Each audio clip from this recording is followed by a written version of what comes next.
ជាដើមតែងតែកើតក្នុងមជ្ឈិមប្រទេសប៉ុណ្ណោះតែងតែកើតក្នុងមជ្ឈិមប្រទេសប៉ុណ្ណោះព្រះអង្គប្រមើលមើលនៅត្រកូលនោះព្រះអង្គប្រមើលមើលនៅត្រកូលនោះព្រោះថាព្រះអង្គមិនដែលកើតក្នុងត្រកូលទៀត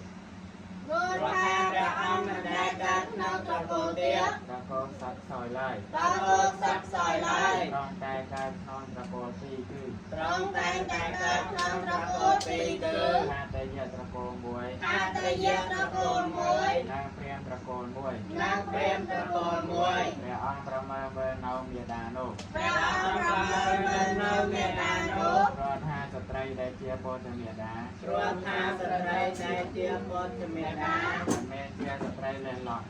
មិនមែនជាស្ត្រីលេឡោះមិនមែនជាអ្នកលេងសូរាជាដើមមិនមែនជាអ្នកលេងសូរាជាដើមឯស្ត្រីជាពុទ្ធមេដានោះឯស្ត្រីជាពុទ្ធមេដានោះគឺជាស្ត្រីមានអភិនិហា